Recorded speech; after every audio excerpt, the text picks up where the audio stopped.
Okay, we had the Roaring Twenties, and today we're going to talk about jazz's influence on the Roaring Twenties, three of the most prominent dances, the importance of flapper girls on the evolution of women, and cultural integration in the Harlem Renaissance.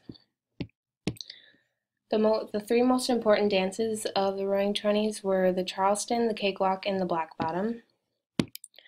For the Charleston dance, it was danced to a ragtime music in a quick-paced 4/4 time rhythm, and became popular by the Broadway show Running Wild in 1923.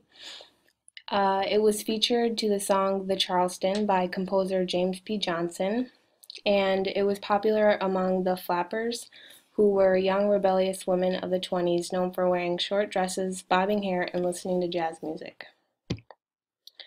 The cakewalk was the second dance, and it was where couples formed a square with the men on the inside stepping high to a lively tune and strutted around the square.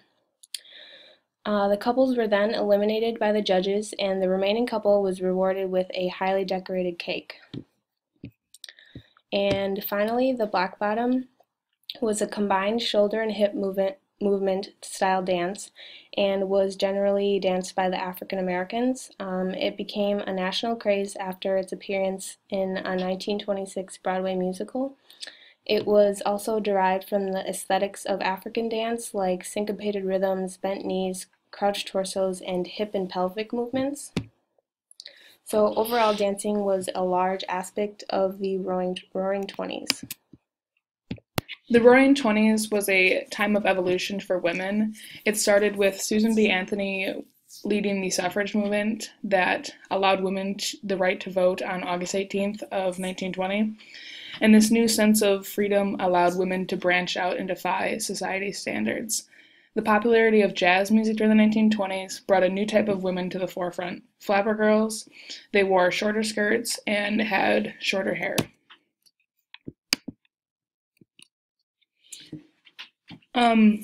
Women in the Roaring Twenties also started going to college more than they used to. Women who graduated rarely went on to college, but when they did, their degrees were either in education or nursing. Most women attended private colleges or women colleges, and at the beginning of the century, only 19% of college degrees were awarded to women. By 1928, that number rose to almost 40%. This number would continue to rise despite the Great Depression. Jazz's influence in the birth of flapper girls broke down barriers that had once held women back. Okay, the Harlem Renaissance was the cultural, social, and artistic explosion that took place in Harlem around the 1920s.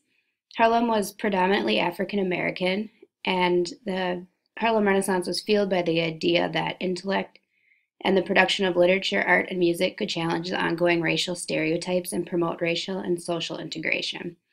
The Harlem Renaissance helped to kindle a new Black cultural identity. They had group expression and self-determination and developed a sense of racial pride.